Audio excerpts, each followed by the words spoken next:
निर्मला अपनी बहू और अपनी पोती के साथ पालमपुर नामक गांव में रहा करती थी। निर्मला अपने घर का गुजारा करने के लिए दूसरे घरों में काम करती थी। जैसे ही निर्मला की रात बीतती थी और सुबह हो जाती तो निर्मला सीधे ही अपनी काम की तलाश में निकल जाती थी।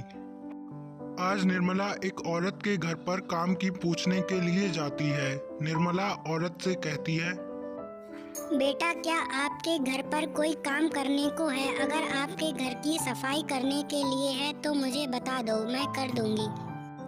नहीं अम्मा, हमने पहले से ही अपने घर पर बहुत सारे नौकर रखे हुए हैं जो काम को अच्छे से कर लेते हैं।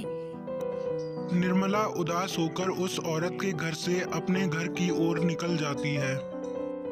अब निर्मला जब घर वापस लौट रही थी तो रास्ते में उसे एक अचानक से औरत मिल जाती है, जिससे निर्मला कहती है, बेटा, अगर आपके घर पर कोई भी काम करने के लिए है तो मुझे बता दो, मैं आपका काम करने को बिल्कुल तैयार हूँ। हाँ माँ जी, मेरे घर पर काम करने के लिए है क्योंकि आज मेरी कामवाली नहीं आई है। निर्मला सीधे ही उस औरत के घर पर चली जाती है और उस औरत के घर की सफाई बहुत ज्यादा अच्छे से कर देती है। अम्मा जी, इस बैग में खाना है जो मैंने बनाया था और ताज़ा ही है, जो अपने घर ले जाओ और अपने बीवी और बच्चों को खिला देना। ठीक है बेटा, तुम्हारा बहुत बहुत धन्यवाद। मैं यह खाना ले जाकर अपनी बहू और अपनी पोती को खिला दूंगी। निर्मला इतना कहकर उस औरत के घर से भी चली जाती है। अब निर्मला घर पर जाकर अपनी बहू और अपनी पोती के साथ बैठकर खाना खा लेती है। सासू माँ, आप कब तक दूसरों के घर जा जाकर काम करती रहोगी और ऐसे हम लोगों का पेट पालती रहोगी? आप कुछ करने का क्यों नहीं सोचते? बेटा, तू सही तो कह रही है, लेकिन मेरे पास इतने पैसे कहाँ हैं जो मैं अपना खुद का व्यवसाय शुरू कर पाऊँ। अम्मा जी, आप इतनी टेंशन क्यों लेती हो? मैं एक सेठ को जानती हूँ, आप वहाँ पर चली जाओ और उससे मदद मांग लो। ठीक है बेटा, अगर तू कहती है तो मैं जरूर जाऊंगी और मदद मांग लूंगी।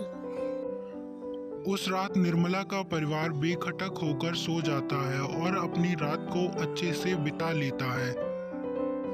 अगले दिन निर्मला जल्दी ही सुबह को उठकर उस सेठ के घर जाने का सोच रही थी और वह ऐसा ही करती है।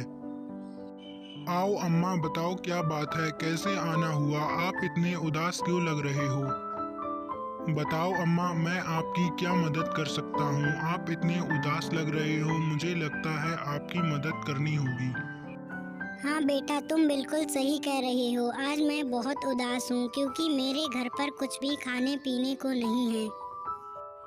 अच्छा अम्मा, तो आप ये बैग में पैसे हैं जो ले जाओ और जाकर अपना एक नया व्यवसाय शुरू कर लो। अम्मा वो पैसे लेकर चली जाती है। अम्मा उसी दिन बाजार में घूमकर देख लेती है कि अगले दिन स्टॉल कहाँ पर लगाना है। अब उसने जगह भी फिक्स कर ली थी। अब निर्मला और अपनी बहू के साथ आलू पूड़ी का स्टॉल लगाने लगती है। निर्मला का स्टॉल बहुत अच्छा लगने लगा था। निर्मला के स्टॉल पर आलू पूड़ी इतनी स्वादिष्ट बनने लगी थी कि निर्मला के स्टॉल पर हमेशा ही भीड़ लगी रहती थी।